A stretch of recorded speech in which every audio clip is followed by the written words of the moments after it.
Thank you very much, Helen, and good morning to all of you.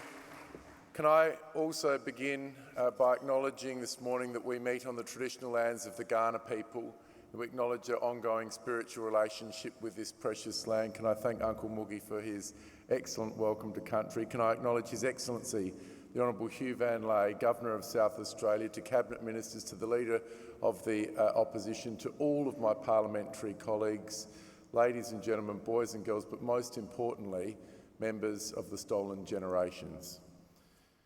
I'd also like to thank this morning Shona Reid and her team from Reconciliation SA for bringing us all together again. I'm told there are more than 1,300 people attending this morning, and it is a complete and utter sellout. This is a great tribute to the work that Reconciliation SA does here in South Australia, as well as the continuing recognition of the importance of the national apology.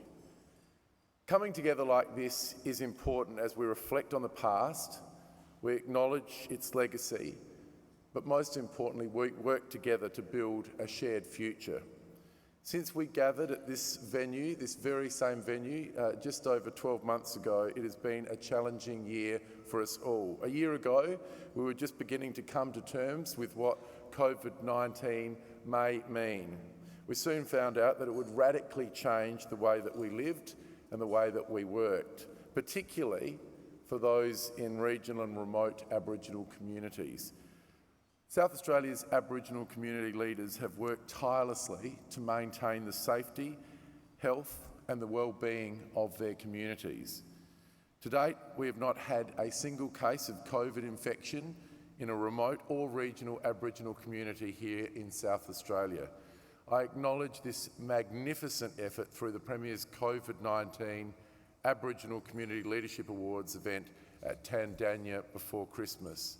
It's been a particularly challenging time given the lived experience of community restrictions in previous times, but please be assured the actions taken by the community leaders were courageous and they were warranted. They recognised the risks that COVID-19 presented.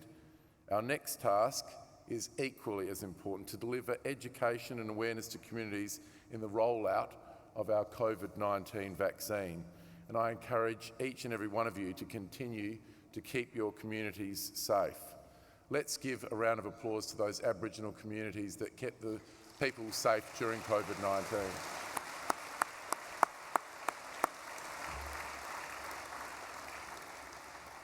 Another challenge that we faced last year during COVID was the response to events in the United States in the wake of the death of George Floyd. Here in South Australia, those who wanted to demonstrate their views were able to do so despite the restrictions on public gatherings. Our Police Commissioner, Grant Stevens, recognised that this was a unique and an extraordinary event which warranted an exception to the restrictions. This was another example of a long tradition in South Australia of tolerance for the right to protest about matters of public importance. Last year ended with an historic address to the South Australian Parliament by the Commissioner for Aboriginal Engagement, Dr. Roger Thomas. Dr. Thomas advised our Parliament where progress was being made and also where more needs to be done. I appreciated all of the interest of members of the Parliament in this very important address. It was part of the work that the Commissioner is doing to advise the government on a new engagement model to ensure that Aboriginal people and communities have a genuine place at the table in discussions with government agencies and the South Australian Parliament. In our continuing efforts to improve opportunities for Aboriginal South Australians, the government will soon release its second 2-year Aboriginal Action Plan. This will identify another series of projects to be undertaken by Aboriginal people and organisations and government agencies all working together. The government is also a signatory to the new Closing the Gap National Agreement. The new agreement is historic in that it is between representatives of Aboriginal peak organisations and all levels of government. To support its implementation, South Australia has allocated more than $3 million to strengthen Aboriginal community organisations. This will enable those organisations and government agencies to work together more closely in the delivery of programs and services. As an example of this, I can announce this morning that the Department of Child Protection will initiate an engagement and co-design process to establish a new service to support those Aboriginal organisations that provide much needed services to Aboriginal children and their families. The new service will be implemented in 2022. It will serve as an important voice to government for both Aboriginal organisations who work with the child protection system, as well as Aboriginal families and their children. Another area where the government is seeking to support communities is in the rejuvenation and strengthening of Aboriginal language heritage. We've announced the establishment of the Aboriginal Living Languages South Australian Cooperative Project. This is a joint venture involving the South Australian Museum, the Mobile Languages team from the University of Adelaide, and Aboriginal communities across South Australia. Michael O'Loughlin, former AFL legend and great-grandson of Millaram, has come on board as an ambassador. The project aims to make rich archival materials accessible for use in a new web presence to promote South Australia's unique and important Aboriginal language heritage.